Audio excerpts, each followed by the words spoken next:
Hi, hello ಎಲ್ರಿಗೂ ನಮಸ್ಕಾರ. ಎಲ್ರು ಹೇಗಿದ್ದೀರಾ? ಎಲ್ರು ಚೆನ್ನಾಗಿದ್ದೀರಾ ಅಂತ ಭಾವಿಸ್ತಾ, ನಾನು ಕೂಡ ಚೆನ್ನಾಗಿದ್ದೀನಿ ಅಂತ ಹೇಳ್ತಾ ಇವತ್ತಿನ ವ್ಲಾಗ್‌ನ ಸ್ಟಾರ್ಟ್ ಮಾಡ್ತಾ ಇದ್ದೀನಿ. ಇವತ್ತಿನ ವ್ಲಾಗಲ್ಲಿ ನಾನೇನು ಮಾಡಿದ್ದೀನಿ ಅಂತ ಬನ್ನಿ ತೋರಿಸ್ತೀನಿ. Welcome back to my YouTube channel, Yashoda Keshav YouTube channel. ನಾನಿಲ್ಲಿ ಕಾಮಾಕ್ಷಿ ದೀಪನ ಯಾವ ರೀತಿ ರೆಡಿ ಮಾಡೋದು, ಹೊಸ ಥರ ಫ್ಲವರ್ಸ್ ಎಲ್ಲ ಹಾಕ್ಬಿಟ್ಟು ಅನ್ನೋದನ್ನ ನಾನು ಇವತ್ತಿನ ವ್ಲಾಗಲ್ಲಿ ತೋರಿಸ್ತಾ ಇದ್ದೀನಿ. ಸಿಂಪಲ್ಲಾಗಿ ಮನೇಲಿರೋ ಹೂವನ್ನ ಬಳಸ್ಬಿಟ್ಟು ಸುಂದರವಾಗಿ ಕಾಣೋ ಥರ ಸಂಜೆ ಹೊತ್ತು ಹಚ್ಚೋದಕ್ಕಾಗಿರ್ಬೋದು, ಶುಕ್ರವಾರದ ಸುತ್ತ ಆಗಿರ್ಬೋದು, ಅಥವಾ ಹಬ್ಬ ದಿನದಲ್ಲಿ ಯಾವ ರೀತಿ ಚೆನ್ನಾಗಿ ಡೆಕೋರೇಷನ್ ಮಾಡ್ಬೋದು ಅನ್ನೋದನ್ನು ನಾನು ಇವತ್ತಿನ ವ್ಲಾಗಲ್ಲಿ ತೋರಿಸ್ತಾ ಇದ್ದೀನಿ. ಫಸ್ಟು ನಾನಿಲ್ಲಿ ದೀಪನ ನೀಟಾಗಿ ತೊಳ್ಕೊಂಡ್ಬಿಟ್ಟು ಒಂದು ಒಣ ಬಟ್ಟೆಯಲ್ಲಿ ನೀಟಾಗಿ ನೀರಿಲ್ಲದೆ ಇರೋ ಥರ ಒರೆಸ್ಕೊಂಡಿದ್ದೀನಿ. ಈಗ ನಾನಿಲ್ಲಿ ಫಸ್ಟು ಡಬಲ್ ಸೈಡೆಡ್ ಟೇಪ್ ಇರುತ್ತಲ್ಲ, ಗಮ್ ಟೇಪು, ಸೊ ಅದನ್ನು ನಾನಿಲ್ಲಿ ಅಂಟಿಸ್ಕೋತಾ ಇದ್ದೀನಿ ನೀಟಾಗಿ. ಈ ಶೇಪಲ್ಲಿ ಅಂಟಿಸ್ಕೊಂಡು ನಾನಿಲ್ಲಿ ಮನೆಯಲ್ಲೇ ಬಿಟ್ಟಿರೋ ದಾಸವಾಳದ ಹೂ ತಗೊಂಡಿದ್ದೀನಿ, ರೆಡ್ ಕಲರ್ದು. ಸೊ ಅದರದ್ದು ದಳಗಳನ್ನೆಲ್ಲ ತೆಗೆದುಬಿಟ್ಟು ಈ ರೀತಿ ಒಂದೊಂದೇ ಒಂದರ ಪಕ್ಕ ಒಂದು ಈ ರೀತಿಯಾಗಿ ಅಂಟಿಸ್ಕೊತಾ ಹೋಗ್ತೀನಿ. ತುಂಬ ಚೆನ್ನಾಗಿರುತ್ತೆ. ಸೊ ನೀವು ಕೂಡ ಮನೇಲಿ ಟ್ರೈ ಮಾಡಿ. ವಿಡಿಯೋ ಇಷ್ಟ ಆದರೆ ಲೈಕ್ ಮಾಡಿ.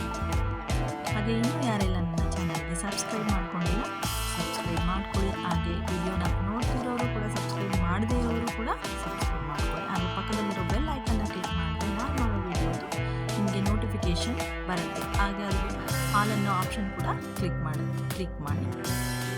ಈ ರೀತಿ ನಾವು ನೀಟಾಗಿ ಒಂದು ಶೇಪಲ್ಲಿ ಅಂಟಿಸ್ಕೋಬೋದು. ಇದು ನೋಡಿದಾಗ ತುಂಬಾ ಚೆನ್ನಾಗಿ ಕಾಣುತ್ತೆ. ಇದ್ರ ಬದಲು ನಾವು ಚಿಕ್ಕ ಚಿಕ್ಕ ಮಲ್ಲಿಗೆ ಹೂವು ಆಗಿರ್ಬೋದು, ಬೇರೆ ಬೇರೆ ದಾಸವಾಳ ಆಗಿರ್ಬೋದು, ಕಲರ್ದು ಸೇವಂತಿಗೆ ಹೂವು, ಯಾವುದಾದ್ರೂ ಫ್ಲವರ್ಸ್ನ ನಾವು ಯೂಸ್ ಮಾಡ್ಕೋಬೋದು. ನಾನು ದಾಸವಾಳ ಆಗಿರ್ಬೋದು, ಸೊ ದಾಸವಾಳನ ಯೂಸ್ ಮಾಡ್ಕೋಬೋದು. ಈ ರೀತಿಯಾಗಿ ನಾವು ಒಂದು ಪ್ಲೇಟ್ನ ಇಟ್ಬಿಟ್ಟು ಅದರೊಳಗೂ ಸಹ ನಾವು ಬೇರೆ ಬೇರೆ ಫ್ಲವರ್ಸ್ನ ಹಾಕ್ಕೊಂಡು ಈ ರೀತಿಯಾಗಿ ಮಾಡ್ಕೋಬೋದು. ಒಂಥರ ಏನೋ ಒಂದು ಪಾಸಿಟಿವ್ ವೈಬ್ರೇಷನ್ ಚೆನ್ನಾಗಿರುತ್ತೆ, ನಮಗೆ ಖುಷಿ ಇರುತ್ತೆ. ಪೂಜೆ ಮಾಡುವಾಗ ಈ ರೀತಿ ಮಾಡ್ಕೊಂಡಾಗ ತುಂಬಾ ಸುಂದರವಾಗಿ ಕಾಣುತ್ತೆ. ನಾನಿಲ್ಲಿ ರೆಡಿ ಮಾಡಿಟ್ಕೊಂಡಿದ್ದೀನಿ ಕಾಣಿಸ್ತಾ ಇದೆ.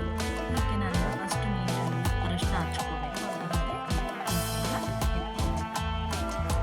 ಕಾಮಾಕ್ಷಿ ದೀಪ ಹಚ್ಚುವಾಗ ಯಾವಾಗಲೂ ಹಿಂದ್ಗಡೆ ಮುಂದ್ಗಡೆ ಎರಡು ಕಡೆಯೂ ಅರಶಿನ ಫಸ್ಟ್ ಹಚ್ಕೋಬೇಕು. ಎಣ್ಣೆಲ್ಲ ಹಾಕೊಂಡು ಬತ್ತಿ ಎಲ್ಲ ನಾನಲ್ಲಿ ಕುಂಕುಮ ಅರಶಿನ ಹಚ್ಚಿ ರೆಡಿ ಮಾಡಿ ಇಟ್ಕೊಂಡಿದ್ದೀನಿ. ದೀಪ ಹಚ್ತಾ ಇದ್ದೀನಿ. ನೋಡಿ ಎಷ್ಟು ಸುಂದರವಾಗಿ ಕಾಣಿಸ್ತಿದೆ. ನೋಡಲಿಕ್ಕೂ ಅಷ್ಟೇ ಚೆನ್ನಾಗಿರುತ್ತೆ.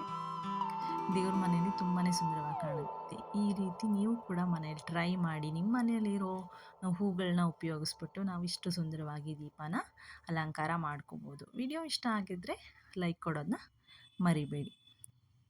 ಇದು ಒಂದು ಮಿನಿ ವ್ಲಾಗ್ ಅಂತಲೇ ಹೇಳ್ಬೋದು. ನಾನು ದೀಪ ಯಾವ ರೀತಿ ರೆಡಿ ಮಾಡ್ಬೋದು ಅನ್ನೋದನ್ನು ನಾನು ಇವತ್ತಿನ ವ್ಲಾಗಲ್ಲಿ ತೋರಿಸ್ಕೊಟ್ಟಿದ್ದೀನಿ.